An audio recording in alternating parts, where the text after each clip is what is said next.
చూడాలనుకుంటున్నారు. అందుకోసం అనేక మంది అమాయకులను అనేక రోజులుగా తీసుకెళ్లి ఇబ్బంది పెడుతున్నారు.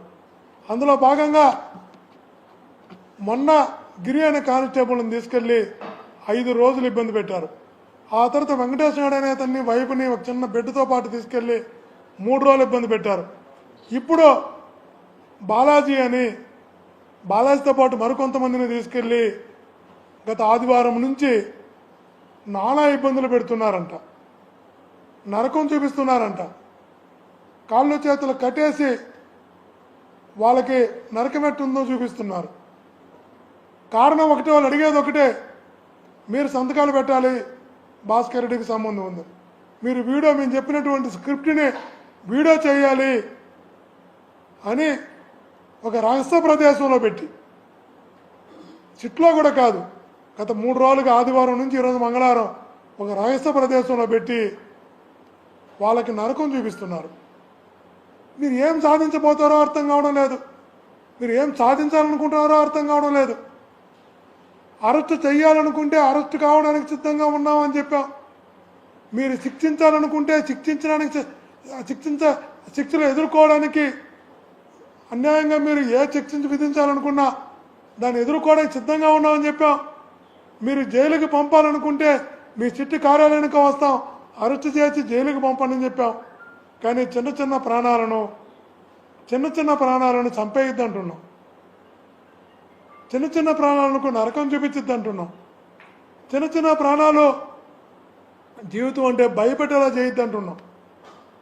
మీకు తెలుసు, మీ మనస్సాక్షికి తెలుసు ఇందులో ఏ కేసు లేదు, ఏ తప్పు లేదు అని తెలిసినా కూడా తప్పుడు కేసులు పెట్టడానికి, తప్పుడు సాక్ష్యాలు సృష్టించడానికి మీరు పడుతున్నటువంటి కష్టం, శ్రమ, తపన చూస్తుంటే నిజంగా కూడా అనిపిస్తుంది ఒక వ్యవస్థ ఈ స్థాయికి వెళ్ళిపోతుందా అని.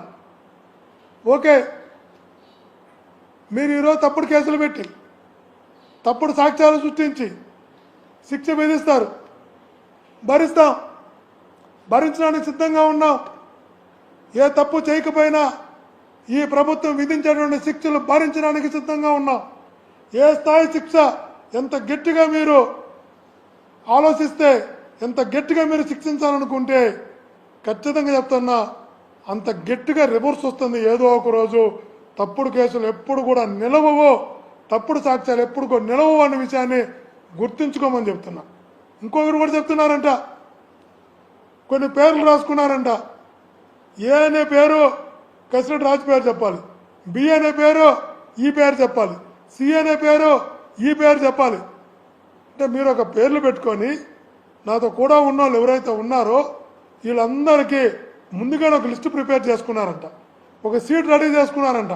ఆ సీట్లో ఒక పేరు గిరి అనే కానిస్టేబుల్ ఈ పేరు చెప్పాలి, మదన్ అనే కానిస్టేబుల్ ఈ పేరు చెప్పాలి, బాలాజీ అనే అతను ఈ పేరు చెప్పాలి, నవీన్ అనే అతను ఈ పేరు చెప్పాలి.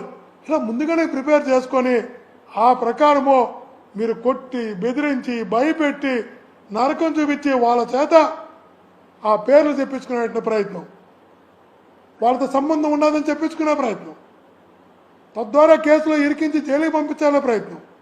ఇంత అన్యాయం కదా, ఇది అధర్మం కదా.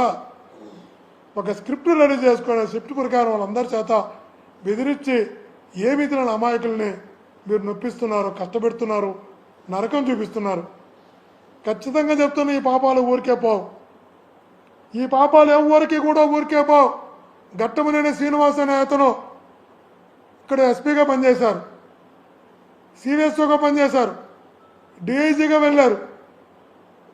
వాళ్ళు చెప్తున్న చిట్టాధికారుల ద్వారా మనకు తెలుస్తున్న విషయం ఒకటి, స్క్రిప్ట్ మొత్తం ఆయనే పంపిస్తున్నాడు, స్క్రిప్ట్ మొత్తం శ్రీనివాస్ గారే రాస్తున్నారు, స్క్రిప్ట్ క్వశ్చన్లు మొత్తం ఆయనే చేస్తున్నారు, ఎవరి పేరుతో చెప్పాలనేది తనే ఇస్తున్నాడు.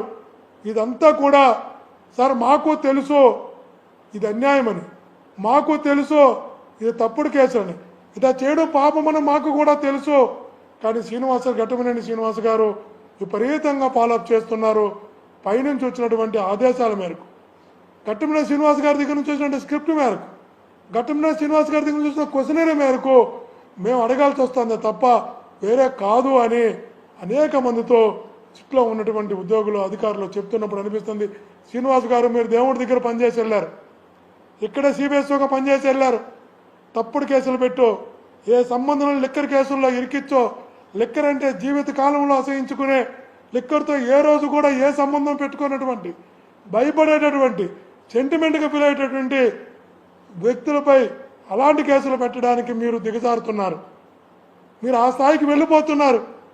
ఓకే, మీరు తీసుకునే ఏ నిర్ణయం అయినా కూడా మీరు ఎంతమందిని ఇబ్బంది పెట్టాలనుకున్నా, ఎంతమందిని కష్టపెట్టాలనుకున్నా, ఎంతమందిని నొప్పించి కొట్టి బెదిరించి నరకం చూపించి సాక్ష్యాలు సృష్టించి జైలుకు పంపాలనుకున్నా కూడా వాళ్ళు సిద్ధంగా ఉన్నారు, మేము సిద్ధంగా ఉన్నాం. దేవుడు ఉన్నాడు మా వెనకాల, దేవుడు ఖచ్చితంగా మా వెనకాల ఉంటాడు. ఖచ్చితంగా చెప్తున్నాం, ఈ పాపాలు ఊరికే పోవని కూడా చెప్తున్నాం. ఎదుర్కొంటాం, ఖచ్చితంగా ఎదుర్కొంటాం. కానీ భవిష్యత్తులో చరిత్ర ఎప్పుడు ఇది మర్చిపోదు శ్రీనివాస్ గారు, గుర్తుంచుకోని కూడా మీ ద్వారా తెలియజేస్తున్నాం.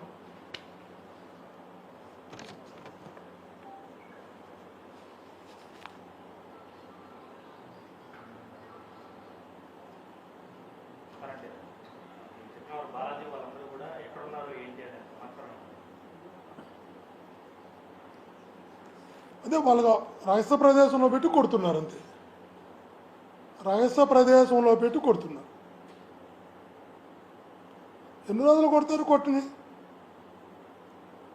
ఎన్ని రోజులు హింసిస్తారు? హింసించినాయి.